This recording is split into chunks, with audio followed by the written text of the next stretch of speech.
In Guardian Tales, you can limit break heroes, weapons, and accessories.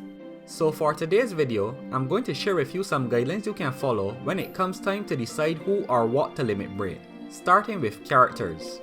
When it comes to characters, all of them benefit from limit breaks, because for each limit break a character has, they get more stats through being able to gain an extra level, and they unlock more awakening nodes, which also offer more stats. So whether it is a tank or a DPS, more stats will greatly benefit them. If I had to give you a priority on which characters to limit break first though, I would say you should always do your lead character for story and Colosseum. For most people this is probably FP, but just in case, I would limit break my lead hero for story and then my lead hero for Colosseum. After these two are out of the way, I would then decide if I want to focus more on raids or Colosseum. If my focus is raids, then I would only limit break my DPS heroes for raids. Think of units like Beth, Garam, Nari, and Tinia. If my focus is Colosseum, I would limit break my entire Colosseum team.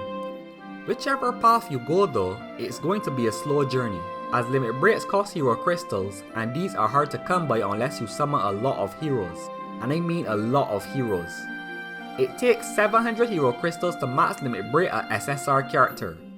This is also the reason people advise to only pull on characters and mileage weapons, and not to spend hero crystals on anything besides limit breaks. Now the next thing you can limit break is weapons, and this is a much easier flowchart to follow. When you are using a green hammer to limit break a weapon, your priority will almost always be your strongest SSR DPS exclusive weapon. There are exceptions to this rule, and the one I always use as an example is Ogma's weapon. But let's pause here and do a quick explanation of the methods to limit break and the benefits you get from doing it. For exclusive SSR weapons, you can use duplicate weapons to limit break or the green hammers that I mentioned earlier. Now limit breaking a weapon with a duplicate is mostly an easy decision. You have 2 copies of the weapon, you can use the extra copy to strengthen the main one. Although there are exceptions to this rule. For example, Plate Vice has the strongest two-handed fire element sword.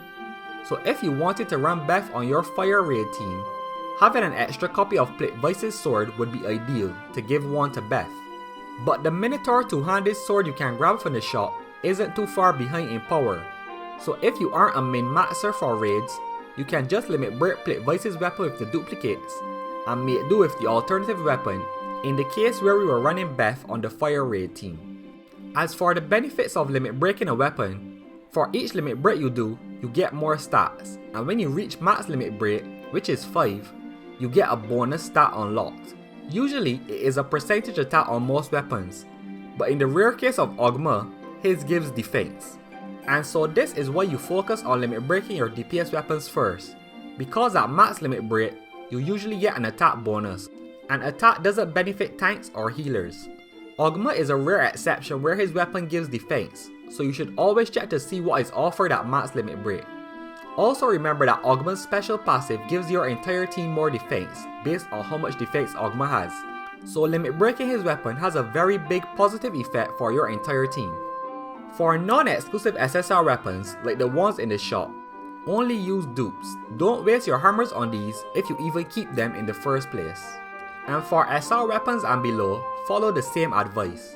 Use these gold hammers on your DPS weapons or just wait for dupes, as it is much easier to get a dupe SR weapon, exclusive or not. Now the final thing you can limit break is your accessory, and for these I advise you only to use duplicates to limit break. The green hammers are too rare and should mostly be used for weapons, and while gold hammers can be used on SR accessories, since they come at a much faster pace, I would still prioritize SR exclusive weapons for those. The good thing about accessories though, is that the best ones are farmable, so duplicates aren't hard to get. Remember, the aim of this part of the game is resource management, so I can only share guidelines with you. But you have to know what resources you have and how best you want to allocate them. And don't worry if you made a mistake, this is one of those things that time can rectify. Until next time, my name is Kujets and you can look forward to more Guardian Tales videos in the future.